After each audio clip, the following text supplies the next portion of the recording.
Hello बच्चों, good evening. मैं मिथिलेश, आपका बायोलॉजी टीचर ट्रिकी बायोलॉजी से। तो बच्चे आज लाइव हम नहीं आ पाए, कुछ सिस्टमेटिक वो जो मौसम वेदर के कारण जो परेशानियां हो रही है, इसलिए मैं लाइव नहीं आ पाया हूं। तो थोड़ा लेट ही सही, बट रिकॉर्डेड वीडियो में दे रहा हूं। ये हमारा स्केटिस सिस्टम का वीडियो लेक्चर नंबर 10 है, जिसमें आपको हम समझाने वाले हैं काउंटर करंट मैकेनिज्म। वैसे तो आज हम क्वेश्चन डिस्कस कराने वाले थे पिछले टॉपिक का, परंतु जितना अच्छा लाइव में क्वेश्चन डिस्कस हो पाएगा, बिल्कुल neck to neck, head to head, eye to eye, उतना बढ़िया रिकॉर्डेड में नहीं हो पाता। इसलिए मैंने क्वेश्चन सेशन को कल के लिए रखा है। तो अपने क्वेश्चन कल हो जाएंगे। तो आज हम एक नया टॉपिक ही पढ़ा देता हूं। ये टॉपिक हमारा है काउंटर करंट मैकेनिज्म। बच्चे सबसे पहले काउंटर करंट मैकेनिज्म को कंसेप्ट से समझेंगे। काउंटर का मतलब होता है अगेंस्ट या विरुद्ध, यानी विपरीत। जैसे एक बात बताइए कि मेरे पास दो रिमोट हैं, इस दोनों रिमोट का हेड पार्ट इधर है, तो ये काउंटर नहीं होगा, ये पैरेलल हो गया। लेकिन अगर मैं इसको इस तरह से अपोजिट कर देता हूं तो ये दोनों काउंटर हो गए, एक इस साइड और दूसरा इस साइड। तो उसी तरह से मैं आपको ये बतलाना चाह रहा हूं, काउंटर करंट मैकेनिज्म जो बेस्ड है वो यूरिन को कंसंट्रेट करने के लिए ये व्यवस्था होती है अपने नेफ्रॉन यानी किडनी के अंदर। तो किस किस के अंदर की फ्लो की बात कर रहे हैं? जो सर्कुलेटरी फ्लो होता है, वो सर्कुलेटरी फ्लो लूप ऑफ हेलने और वासा रेक्टा के अंदर दोनों अपोजिट डायरेक्शन में काम करेंगे, दोनों अपोजिट डायरेक्शन में मूव करेगा, इसलिए नाम देते हैं काउंटर करंट मैकेनिज्म। तो सबसे पहले बच्चे मैंने आपको समझाया कि ये काउंटर करंट मैकेनिज्म क्या होता है। तो काउंटर, जैसे देखिए यहाँ पर मैं एक डायग्राम लिया हूँ वैसे रफली आपको समझाने के लिए। तो जरा देखिए ये वाला जो डायग्राम है, ये वाला, ये देखिए बच्चे, ये लूप ऑफ हेलने का है। मैं इसको ब्लैक ले लेता हूँ तो आप लोग ज़्यादा अच्छे से देख पाएंगे। तो मैं यहाँ पर ब्लैक ले रहा हूँ। देखिए एक ये रहा, एक फ्लो यूं जा रहा है, एक फ्लो यूं जा रहा है, इस तरह से। ये जो फ्लो है ये किसका है? ये है PCT का, प्रॉक्सिमल कॉन्वोलेटेड टिब्यूल्स का। और ये जो पार्ट है ये है DCT का, डिस्टल कॉन्वोलेटेड टिब्यूल्स। अब देखिए इसी के अगेंस्ट हम देख रहे हैं, इसी के अगेंस्ट। तो जरा देखिए ये जो है आपका लूप ऑफ वासा रेक्टा है जो आगे चल करके बना है। इस वासा रेक्टा के अंदर फ्लो ये नीचे की तरफ जा रहा है। तो आप क्या देख पा रहे हैं सर? DCT के अंदर एक में फ्लो ऊपर की तरफ बढ़ रहा है, और इसी के अगेंस्ट ये जो हमारा पार्ट है किसका? वासा रेक्टा वाला पार्ट, ये नीचे की तरफ फ्लो हो रहा है, यानी फिल्ट्रेट नीचे की तरफ मूव कर रहे हैं। तो इसी तरह से काउंटर करंट मैकेनिज्म में मैंने आपको बस इतना समझाया कि काउंटर करंट मैकेनिज्म क्यों दे रहे हैं। और इसके मेन मुद्दे की बात है, यूरिन को हमारे जो फिल्ट्रेट हुए हैं उसके अगेंस्ट में लगभग 4 गुना ज़्यादा यूरिन को कंसंट्रेटेड करना। 4 गुना ज़्यादा का मतलब हम आपको आगे समझाने वाले हैं। तो बच्चे आ जाते हैं हम इस पहले स्लाइड पे। तो देखिए पहले स्लाइड में तो आप जानते ही हैं कि लेक्चर ही पूरा होगा जिसमें आपको पूरा टॉपिक ही समझ में आ जाएगा। तो मैं पहले आपको डायग्राम से क्लियर करना चाहूँगा। जो आज के वीडियो लेक्चर का जो डायग्राम है मेनली, ये बिल्कुल NCERT में डायग्राम आप देखेंगे, यही डायग्राम आपके NCERT का भी है। हम ज़्यादा नहीं, इसको थोड़ा सा जूम कर लेते हैं, थोड़ा सा हम इसको जूम कर लेते हैं, बस थोड़ा सा जूम करेंगे बस, जिससे कि ये, और मैं इसको साइड कर रहा हूं ताकि मैं जो डायग्राम बनाऊंगा वो भी आपको पूरा समझ में आ सके। आइए थोड़ा सा और हम इधर ले लेते हैं ताकि ये चीज़ें क्लियर हो सके पूरा। चलो बच्चे, अब देखिए मेरे पास ये इस तरह से आपके NCERT का डायग्राम है, आपके NCERT का ये डायग्राम है। और इस डायग्राम में मैं आपको समझाने वाला हूँ कि how to work the counter current mechanism. मैं पहले एक रफ डायग्राम लेने वाला हूं, जिस रफ डायग्राम से आपको क्लियर कट इमेजिंग होगी कि मैंने किडनी का कौन सा पार्ट और कहां पर कौन सा काम करने वाला हूं। बच्चे ध्यान दीजिएगा, मैं पहले वाइट पैटर्न है तो मैंने यहां से 2 कलर मैंने ले लिया, रेड और एक ब्लैक, रेड और एक ब्लैक मैंने ले लिया। यहां पर ध्यान दीजिएगा, जैसे मान लीजिए इस तरह से हमने एक ड्रॉ करा है। यहां पर ये रहा मेडुलरी पिरामिड, ये है मेडुलरी पिरामिड, ये रहा मेडुलरी पिरामिड। किडनी के अंदर 10 से 12 की संख्या में मैंने ये पिरामिड बनाए थे। और ये जो पार्ट है ये है रीनल कॉर्टेक्स का, तो ये रहा कॉर्टेक्स, ये रहा कॉर्टेक्स, और ये पूरा पार्ट जो है ये है मेड्यूला। ये क्या है भैया? मेड्यूला। अब जरा देखें, ऑस्मोलैरिटी की बात करें तो हर जगह नेफ्रॉन में, किडनी के अंदर ऑस्मोलैरिटी वेरी करती है। यानी अगर यहाँ पर 300 ऑस्मोलैरिटी मान रहे हैं तो यहाँ से लगभग, यहाँ पे हम बात करें तो यहाँ की ऑस्मोलैरिटी 1200 होती है। मतलब एक बात बताइए कि यहाँ पर क्या था? अपना ग्लोमेरुलस था, ये रहा बोमन्स कैप्सूल, ये इस तरह से, और यहीं पर क्या था? ग्लोमेरुलस। अब बताइए चीज़ें जो यहाँ से पीसीटी होते हुए ये जो लूप ऑफ हेलने में आया है इस तरह से, फिर ये डीसीटी बनाएगा और फाइनली ये कलेक्टिंग डक्ट यहाँ से होके गुजरेगा और तब जाके यूरिन यहाँ पर रीनल कैलिक्स में जमा होगा। मीन्स आप ये देख रहे हैं जिसकी पहले ऑस्मोलैरिटी 300 थी वो बढ़कर के कितना गुना हो गया? 4 गुना। इसका मतलब जो ग्लोमेरुलस से छन के आया है फिल्ट्रेट, उसकी तुलना में, उसके कंपेयर में हम जो पेशाब निकलता है, यूरिन निकलता है, वो लगभग 4 गुना ज़्यादा कंसंट्रेटेड होता है। अब सवाल उठा कि सर ये डायग्राम हमको कहीं से ये लग नहीं रहा है। तो एक बात बच्चे ध्यान रखिएगा, मैंने आपको समझाया है कि एक और पार्ट होता है, ये जो यहाँ से निकला है, यही पार्ट ऐसे करके, यही पार्ट ऐसे करके यहाँ से क्या बनाता है? भासा रेक्टा। अब बताइए, मैं इस डायग्राम को ऐसा करता हूं कि रेड वाले को मैं यहां शिफ्ट कर दिया, रेड वाले को मैंने यहां शिफ्ट कर दिया, और जिसको मैंने पर्पल करा है या वायलेट करा है उसको मैं यहां शिफ्ट कर दिया। मीन्स जस्ट लाइक ये इमेजिन करो कि ये डायग्राम यहां पर है, इसके जस्ट पैरेलल। तो हमने क्या किया, यहां से ये जो पर्पल कलर वाला या वॉलेट वाला है उसको मैंने यहां रख दिया, ये वाला वासा रेक्टा, और नेफ्रॉन को मैंने यहां छोड़ दिया।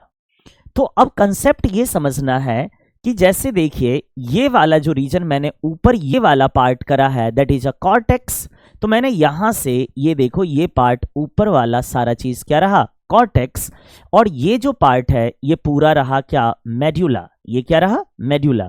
यानी जैसे जैसे हम मेड्यूला में बढ़ते जाएंगे, डीप मेड्यूला यहाँ 400, 450, 500, 600, 650, 800, 900, 1000, 1100, 1200, अल्टीमेटली यहाँ आकर ऑस्मोलैरिटी कितनी हो जानी है? 1200। तो क्वेश्चन पूछा जाता है sir that is a inner medulla, अगर हम इस पार्ट को कहें तो इसको बोलते हैं डीप मेड्यूला। क्या बोलेंगे? Deep medulla. तो डीप मेड्यूला के अंदर कंसंट्रेशन कितना होता है? 1200, और मेड्यूला के अपर पार्ट में कितनी होती है? कॉर्टेक्स रीजन से 300। यानी मैं बताऊं कि मान लो ये रहा आपका एफरेंट आर्ट्रियोल्स, आपको को याद करिए, renal capillary, renal arteries, renal arteries ने बनाई कैपिलरीज जिसका नाम दिए एफरेंट आर्ट्रियोल्स। इस एफरेंट आर्ट्रियोल्स के अंदर ब्लड आया और वो ब्लड क्या बना, आगे जाकर के कैपिलरीज क्या बना लिया है? ग्लोमेरुलस। और इसी ग्लोमेरुलस के अंदर जो फिल्ट्रेट आया है यही यहां से छन करके ये आया है जिसको हमने जीएफआर बोला था, जो पर मिनट दोनों किडनी को मिला करके 125 ml होता है और प्रतिदिन के हिसाब से 180 लीटर होता है 24 घंटे में। तो ये चीजें यहां आई। अब बताओ ये चीजें जो यहां आई है इस समय इसकी ऑस्मोलैरिटी कितनी बनी है? 300, और यही ऑस्मोलैरिटी आगे जैसे देखो यहां गया। तो अब आपको ये दिमाग लगाना है कि sir how to increase the osmolarity in the descending loop of हेलने ऑफ नेफ्रॉन, ये कैसे हो रहा है? तो मैंने आपको पिछले क्लास में बताया था। अब देखो यहां से पीसीटी से जो भी न्यूट्रिएंट्स थे वो निकल गया लगभग 100%, लगभग मतलब ऑलमोस्ट।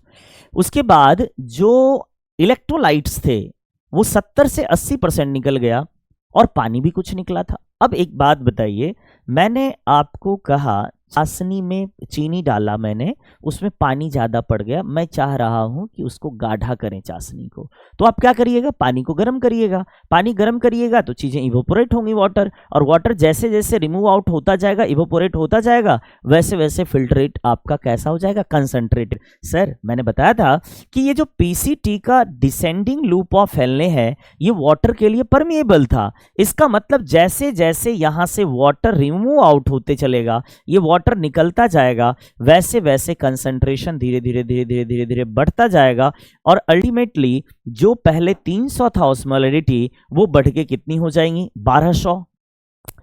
यानी जब ये नीचे आ रहा है फिल्ट्रेट तो पानी के निकलने के कारण ऑस्मोलैरिटी कितनी होती जा रही है, वो होती जा रही है 300 से बढ़ के 1200। सर एक आध दो शॉर्ट्स बना देंगे। ऑस्मोलैरिटी कितनी आ जाएंगी, ये आ जाएंगी 300 से 1200, यानी 300 से बढ़ के कितना हो गया बच्चे 1200 हो गया। अब जरा समझिएगा कि ये 1200 तक पहुंच गया, लेकिन सर यही लूप ऑफ फैलने का असेंडिंग पार्ट जब ऊपर जाएगा तो वापस इसको आउटर मेडुला से गुजरना है और वहां पर ऑस्मोलैरिटी कितनी रहेगी। तो बच्चे वहां पर ऑस्मोलैरिटी आपके कितनी मेंटेन करनी है, घटानी है। जैसे यहां से बढ़ रहे थे 300 400 500 600 800 1000 1100 1200, लेकिन जब ये ऊपर जाएगा तो उसी क्रम में घटता जाएगा 900 600 400 300 तक जाएगा घटते घटे। तो आपने ये देखा कि यहाँ पर ऑस्मोलैरिटी का प्रेशर और कंसंट्रेशन क्या होता जा रहा है, बढ़ता जा रहा है। लेकिन ऊपर जैसे हम चढ़ते हैं तो सर ऊपर से क्या निकल रहा है, NaCl निकल रहा है। क्या निकल रहा है, NaCl। यहां से पानी खींच लिया गया और यहां से NaCl निकल गए। यानी जैसे जैसे हम ऊपर चढ़ेंगे ऑस्मोलैरिटी घटती जाएंगी। लेकिन सवाल उठा कि सर अब क्या होगा, तो अब सोचिए ये जो रहा ये वाला पार्ट आप सोचिए, ये रहता है ये और ये, इसको हमने ए कहा, इसको हमने ए कहा, मान लीजिए इसको हम ए कहे इस पार्ट को, तो इस पार्ट को भी हम क्या कहे ए। यानी अब देखिए इस दोनों के अंदर फ्लो जस्ट अपोजिट फ्लो है। जस्ट अपोजिट फ्लो का मतलब क्या, ये देखो बच्चे ये ऊपर की तरफ जा रहा है और इसका फ्लो कहाँ आ रहा है, नीचे आ रहा है। तो ये जो असेंडिंग लूप ऑफ हेलेन और डिसेंडिंग लूप ऑफ वासा रेक्टा, उस दोनों के अंदर फ्लो क्या है, अपोजिट, इसलिए इसका नाम देते हैं हम काउंटर करंट मैकेनिज्म। इसी के कारण से नॉर्मल फिल्ट्रेट हमारा यूरिन से जब बाहर निकलेगा, अब बताइए यहाँ पर सारा एक्सक्रीटरी प्रोडक्ट वाटर आ गया, यहाँ से वाटर रिमूव आउट होता गया वाटर रिमूव आउट, और वाटर जब रिमूव आउट आता गया तो क्या होता गया, इस यूरिन का कंसंट्रेशन बढ़ता गया। इसका मतलब ये भी यहाँ से गुजरेगा तो यूरिन कितना निकलेगा, 1200 ऑस्मोलैरिटी वाली। यानी पहले जो निकल रहा, पहले जो हमारा फिल्ट्रेट आया वो 300, और यूरिन जब यहाँ से पास आउट होगा तो कितने 100 से 1200 से, तो यूरिन हमारा कितना गुना कंसंट्रेटेड हो गया, लगभग 4 गुना कंसंट्रेटेड हो गया।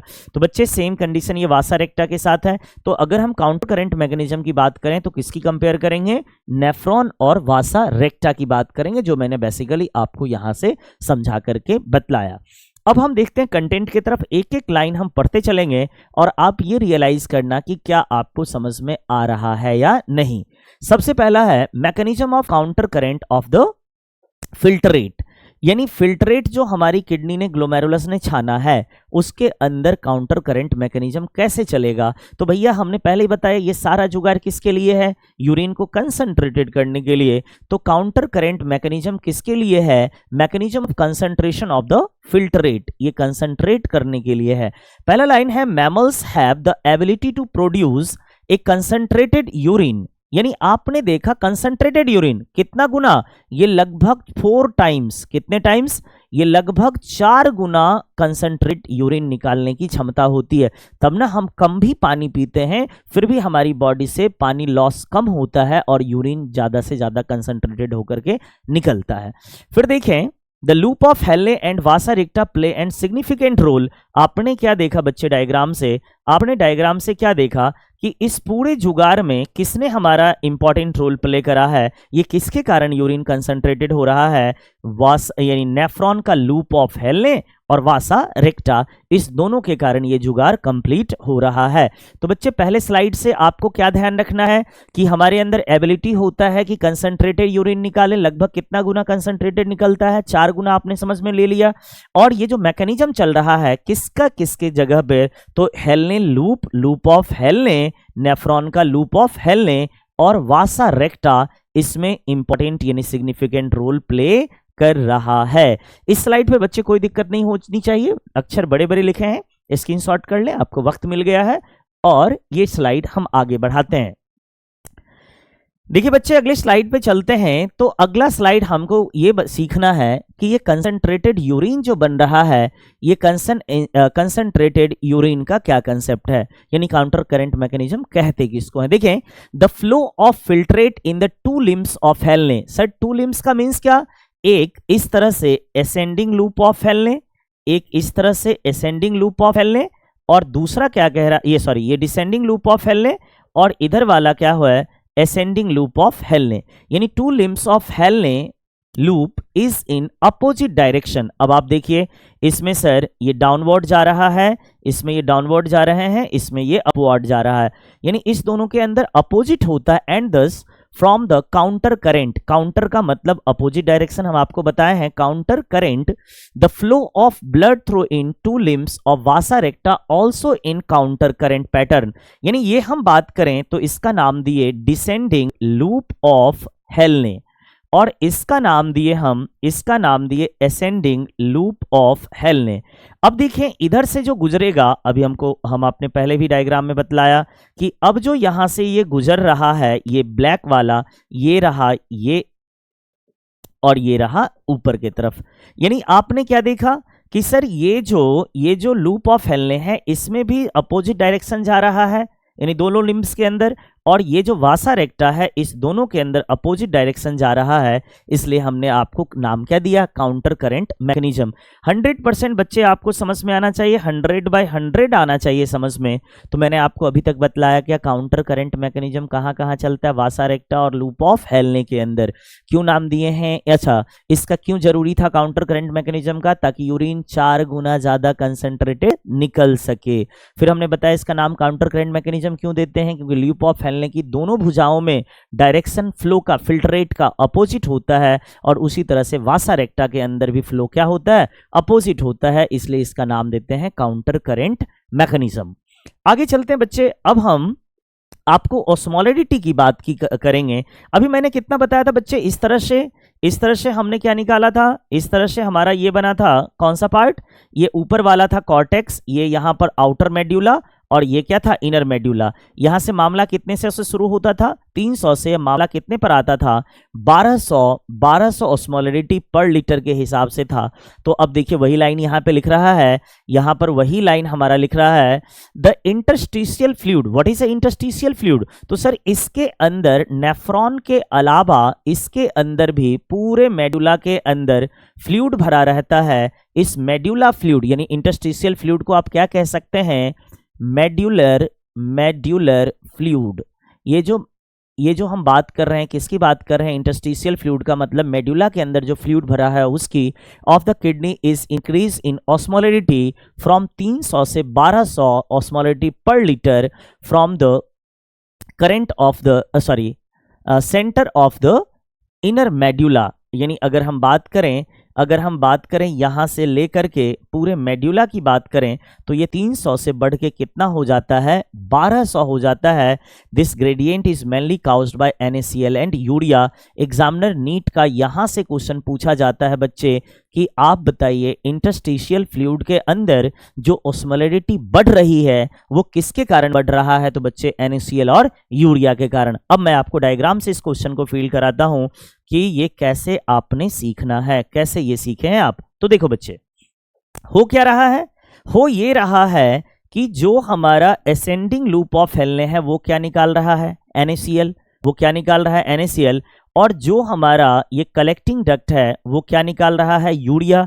अब इसके NaCl के कारण और इसके यूरिया के कारण यहां पर कंसंट्रेशन क्या हो जाता है, काफी ज्यादा बढ़ जाता है। तो आपसे मैंने बताया कि क्वेश्चन का सेंटर इसमें क्या है, तो क्वेश्चन का सेंटर आपको मैंने बताया कि फ्लूइड जो मेड्यूलरी फ्लूइड होता है उसकी ऑस्मोलैरिटी 300 से बढ़ के 1200 हो जाएगी। अब मान लो कोई रास्ता टूटा हुआ है तो उस रोड से जाने में भी पैर में चोट भी तो आएगी, नहीं। वही बात यहाँ पर कंसंट्रेशन बढ़ेगा तो लूप ऑफ हेलने और वासा रेक्टा में भी कंसंट्रेशन बढ़ेगा। इसी से होके ऐसे करके आपको बताया कलेक्टिंग डक्ट भी निकलता है, तो इसके अंदर भी ऑस्मोलिटी बढ़ेगा। और ये ऑस्मोलिटी किसके कारण बढ़ता है? तो NaCl के कारण बढ़ता है। बच्चे यहाँ का क्वेश्चन सबसे ज्यादा इंपॉर्टेंट है। आगे जो हम क्वेश्चन कराएंगे प्रीवियस ईयर, बच्चे हम 200 क्वेश्चन कराएंगे आपको इस चैप्टर का, जिसमें ऑलमोस्ट हम लगभग 50 करा चुके हैं और 50 टॉपिक वाइज कराएंगे, फिर मिक्स करके 200 क्वेश्चन कराएंगे, फिर आपको ये BSc नर्सिंग का 150 क्वेश्चन कराएंगे। तो लगभग पर चैप्टर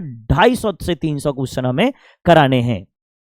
चलिए अगली स्लाइड पे चलते हैं, यहां तक कोई दिक्कत नहीं होना चाहिए। अगला स्लाइड हमारा है loop of Henle maintain the interstitial gradient of NaCl। अब ये क्या कह रहा है सर? What is this? ये क्या कह रहा है? तो सर ये जो हमारा अभी जो हमने लूप ऑफ हेनले देखा, तो ये एसेंडिंग लूप ऑफ हेनले ने क्या निकाला था? अभी तुरंत हमने बताया कि इसने क्या निकाला था? NaCl। बच्चे क्या निकाला था? NaCl। क्या निकल रहा है यहां से? NaCl क्या निकल रहा है? NaCl निकल रहा है, NaCl निकल रहा है। और जो वासा रेक्टा था, सॉरी कलेक्टिंग डक्ट जो हमारा था, कौन इस तरह से जो कलेक्टिंग डक्ट आए थे वो क्या निकाल रहा था? वो निकाल रहा था यूरिया। अभी देखो बच्चे ये डायग्राम, हर चीज आप डायग्राम से अगर फील करोगे तो मजा ही आ जाएगा। आप देखें असेंडिंग लूप ऑफ हेल ने क्या निकाल रहा है? NaCl।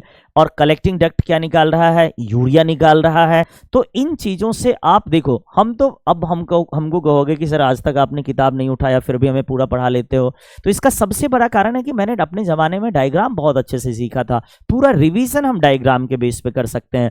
तो वही देखिए अगला है NaCl is transported by the ascending limbs. Sir what is ascending? का मतलब चढ़ता हुआ।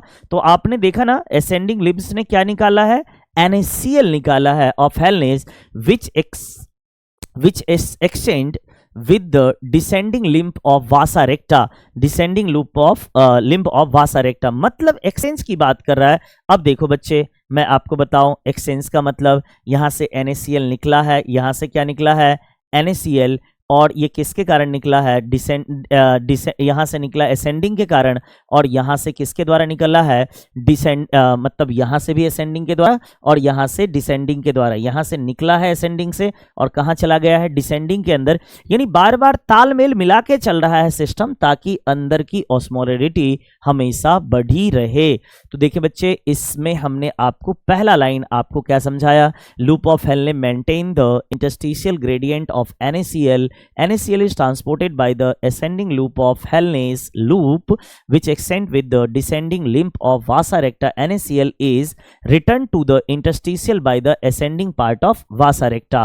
यानी कुल मिलाकर के ये कह रहा है जो भी ये निकला है ascending part से, किसके? लूप ऑफ हेलने से, उसको कैप्चर कौन किया? डिसेंडिंग वासा रेक्टा, और फिर असेंडिंग वासा रेक्टा उसको निकाल दिया है। यानी कुल मिला के एक से लेना दूसरे से निकालना, कुल मिलाकर के सारा चीज कहाँ आ गया है? इंटरस्टिशियल स्पेस में, इंटरस्टिशियम में आ गया है, जिसके कारण ऑस्मोलिटी धीरे धीरे धीरे धीरे धीरे धीरे बढ़ के अंदर में कितना आ गया? 1200। मामला शुरू कहाँ से हुआ था? 300 से। यानी कुल मिलाकर के ये जो यूरिया है ये और NaCl है ये इन दोनों के करामात के कारण पूरी कंसंट्रेशन बढ़ती जा रही है। ये हमारा तीसरा स्लाइड है। बस स्टेटमेंट वाइज हमने स्लाइड बनाया है, इसलिए स्लाइड को कंटेंट से ना नापा जाए, बस ये समझाने के लिए मैंने इतने बड़े रखे हैं। इसको स्क्रीनशॉट करें। चलिए डायग्राम की बात रही, जरूरत आपको लगे तो बनाना है और डायग्राम बना लीजिएगा तो मजा आ जाएगा। चलो बच्चे फिर मैं आगे चलता हूं नेक्स्ट पॉइंट को लेकर के। अब देखें यहां से नेक्स्ट पॉइंट। अब पहला तो मैंने इस डायग्राम में NaCl बताया, और दूसरा बढ़ने के कारण क्या थे? यूरिया। पिछले स्लाइड में मैंने क्या बताया था? दो चीजें। एक मैंने क्या बताया था? यहां देखो बच्चे, एक मैंने NaCl के कारण बताया था, दूसरा किसके कारण? यूरिया के कारण। NaCl तो मैंने समझा दिया, अब बचा क्या? यूरिया। तो देखिए यहां से the second solute is urea added to the interstitial medullary fluid in the small amount of diffusing out the collecting duct। अब देखिए क्या कह रहा है, अभी जो ये DCT है, मान लो ये DCT है, DCT से ये क्या निकला? इस तरह से कलेक्टिंग डक्ट। तो इस कलेक्टिंग डक्ट ने भी थोड़ी मात्रा में क्या निकाला है? यूरिया। और इधर से क्या निकला था? इधर से निकला था NaCl। इसी दोनों के कारण क्या होता है? कंसंट्रेशन बढ़ता है। तो बताओ असेंडिंग लूप ऑफ हेलने के कारण क्या निकला था? एसेंडिंग लूप ऑफ हेलने के कारण NaCl, और कलेक्टिंग डक्ट के कारण क्या निकला है, यूरिया। इन दोनों के कारण यहां पर बढ़ रहा है कंसंट्रेशन। अब देखो, urea remaining in the collecting duct is eventually extracted out, यानी फाइनली वो जब इंटरस्टिशियम के अंदर जाता है तो ये यूरिया को फाइनली ये तो यहाँ से निकालता है। आप जानते हैं यूरिया ही निकालने के लिए सारा जुगाड़ है, परंतु सारा यूरिया नहीं निकलता है, थोड़ा यूरिया यहाँ रह जाता है ताकि अंदर की ऑस्मोलरिटी बढ़ सके।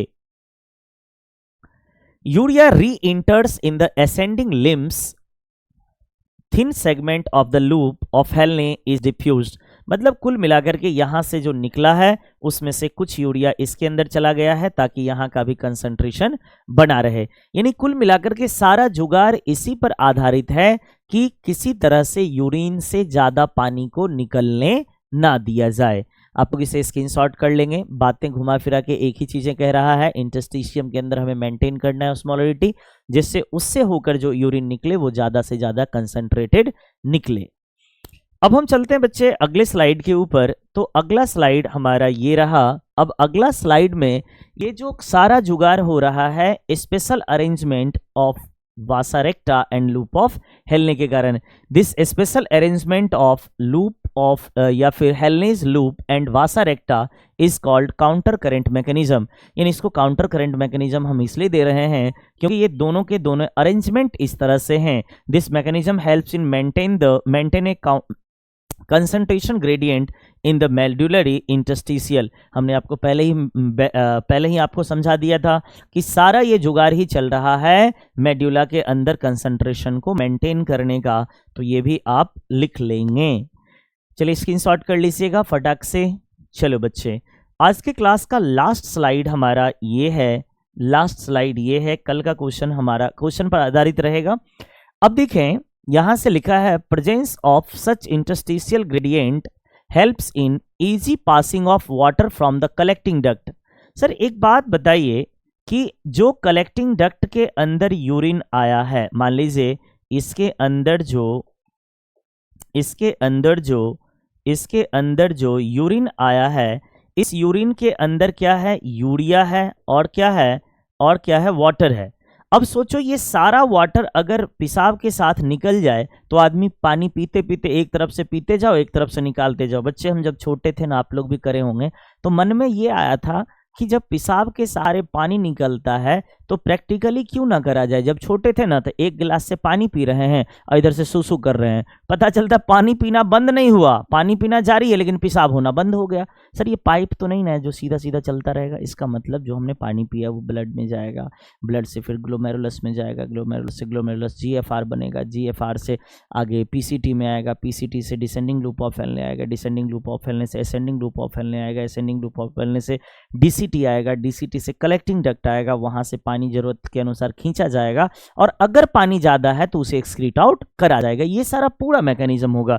इसका मतलब जो बच्चे पानी कम पिएंगे उसका यूरिन ज्यादा कंसंट्रेटेड निकलेगा। यानी इसके अंदर जो यूरिया है, यूरिया तो निकालना ही है, लेकिन जो वाटर एक्सेस होता है उसी वाटर को वापस खींचना है। तो वही लाइन यहां से कह रहा है, presence of such interstitial gradient help in the easy passing of water from the collecting duct। ये collecting duct है और collecting duct से क्या पास कराना है, water, as the filtrate flow down in the collecting duct, more and more water move out from the tube by the osmosis, which makes